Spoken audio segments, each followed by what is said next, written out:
the console class, it provides the methods for reading as well as writing the text. So we are defining it as a fixed point, then followed by console.WriteLine, that is C.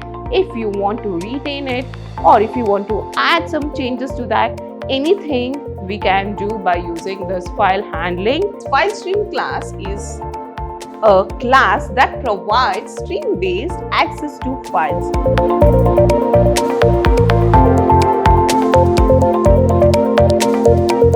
Hello everyone, I welcome you all to the second session of third unit, that's under C# and .NET programming.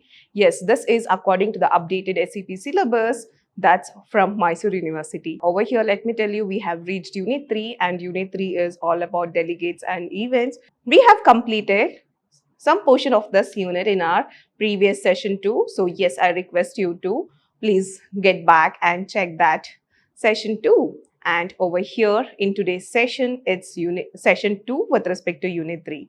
Over here, my name is Deepa Kutnekar. I'm working as an assistant professor under Department of Computer Science, Vidhyaashram, Temple of Excellence, Mysuru. So let's see what are the things we have discussed in our previous session. So yes, it was all about delegates declaration, examples, and then we did discuss events, how to declare the things with events and then the examples. So this was all about our previous session, that's in session 1. And in today's session, that's in session 2, these are the things that we discussed. We'll be discussing about the managing console input output, then followed by file handling in C#. So these are the things that we discuss in today's session. So let's start with console input output. So yes, as we can see, console input output. So both the things is possible, and the console class, it provides the methods for reading as well as writing the text. And we can see here it is used for system.namespace, and as we can see here, it is input. So initially we have to provide an input, right? So yes, that's what we are providing, an input followed by the string name, that is console read line. So whatever the input you have to define, you have to re-add them here. Over here, we can see here int age, and we have to convert that into the integer part, and up next is the output. So input is done. We have defined the things with respect to input, then followed by the output. What it has to output? It has to output the same read line output. So in order to do that, we use a syntax that is console.WriteLine. So what it has to write? Hello followed by the name. So this is a small example where we will be including both input as well as the output in a same class. So this is where we will be defining console input and output. Up next, let's see over here how the write line works. So it is like placeholders. If we want to define any place values, then we can define them as console.WriteLine followed by the value. What is the place value? We can define it, and for that, what is the value? It has to be assigned. So this 25 has to be assigned with the 0th place value. So this is how we can follow the console input output by using console.readLine as well as console.WriteLine. Then let's see how the numeric formatting can be done. So over here, if we are working with any of the currencies, then we'll be working with C. Then if it's a decimal, then be using D. Then if we are working on fixed point integers, then we can write F. Then if we are working with exponents, then we can go with the E, that is for exponential values. So we will be utilizing this shortcuts, that is numeric formats, in order to define particular type of format. Then let's see an example over here. We are defining a pi value. Okay, so the pi value is defined by using a double, and then we are defining a write line, that is 0.f2. So f is nothing but fixed point. It is a constant, right? The pi value. So we are defining it as a fixed point, then followed by console.WriteLine, that is C. C is for, yes, it's none other than currency. So whenever we are dealing with currency or we want to print a currency value, then we can directly write a C, then 100. Then what is the type of output it will be giving? Like rupees 100. So this is how we can utilize the different formats in order to show the provided or required formats. Up next, file handling. This is one of very important topics with respect to exam point of view too.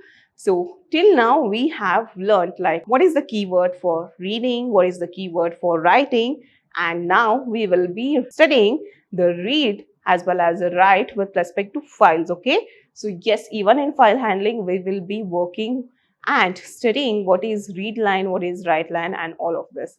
So starting with file handling, as we can see, the namespace utilized in order to define the working on file handling is system.io.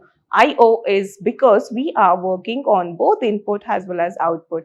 So this is the namespace, then followed by the class for file operation. So we have to define class once we are done with namespace, correct? So that is the syntax of C# programming. So for that, we can utilize file or file info. Up next, we can use stream reader or stream writer in order to read or write according to our requirement, then the file stream. And then under that, we can define the operation, we can create, we can read, we can write, we can append, as well as we can delete. So any of the thing that is related to file can be done over here. That's why it is called as file handling.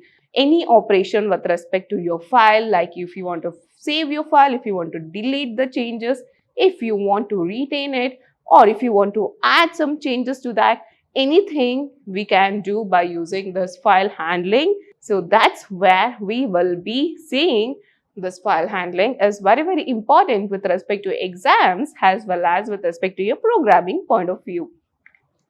So let's see here, writing to a file. Alright, now like we did saw what is the namespace, then how to start with a class. Once we start with the class, we need that stream write and stream read, right? So for that, let's go in depth with respect to writing. How to write to a file. So yeah, over here it is nothing but sorting data permanently on a click, and then all file operations in C# are handled through system.io namespace. Correct, right? That we discussed in our previous slide. System.io is a very important namespace through which you can do all the operations that's related to file handling. Up next, let's see the common classes used for writing. As we have learned all this, that is stream writer.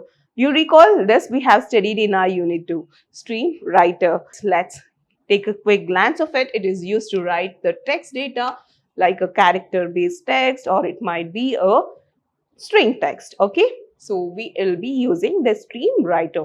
Then followed by file stream. So it is used to write data at byte level, and the data can be text and it can be a binary type.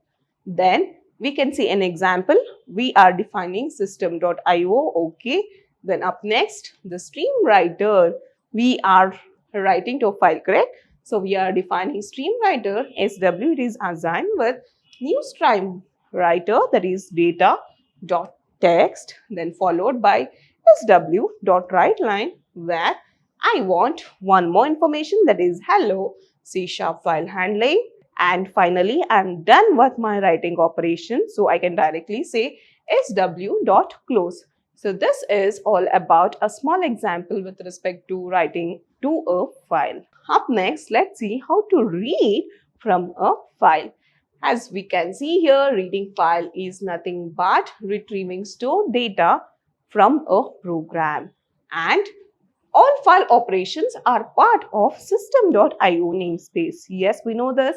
And the common classes used for reading are stream reader. Why it is used? It is used to read text data line by line. Then followed by file stream. It is used to read the data by byte level. Again, it can be a binary data or it can be a text. So let's start this. File dot read all text, or we can also go with file dot read all lines. So it is used for quick reading. So you might have observed in YouTube, you have into 1, into 1.2, into 1.5, right? So in the same way, if you want to read your file in a quick basis or by using quick method, then you can go with this file dot read all lines. And the example for this, the stream reader, we have considered SR. It is been assigned with new stream reader, that is data dot text, then followed by string content. So what is the content? That is this SR dot read line, and we have to write something in order to read, right? So console dot write line of content. Okay, we are done with writing and we have invoked read also, and we are done with the operation. So finally we are going with SR dot close. So this is how we can read from a file. Now let's see what is a file stream class. File stream class is a class that provides stream-based access to files. It provides the stream-based access to files, and up next it works with bytes, which is suitable for both the text as well as the binary formats. And we can see here we can include image as well as the executables too. Up next, it can be used to create, open, read, write as well as close the files. Then it will be supporting synchronous as well as the asynchronous file operations, and it will be providing byte level access to files, followed by you can open, you can create, you can append, you can trunc it as well as open or create. These are the benefits of file stream class. Up next, let's see a small example with respect to file stream. So yeah, over here you can see here file stream is a keyword and fs is been assigned with new file stream of data.text followed by file mode dot open or create. So if you want to open or if you want to create a new thing, okay, you can go with that. Then followed by the file access and write. Up next, we are dealing with byte data.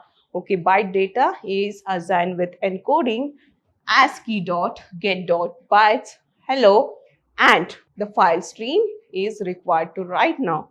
So, okay, it will write the data and it will also show us a data length. So, this is how the file stream class works. Finally, once we are done with the operation, opening, creating, and reading, writing, we can close it by using fs.close.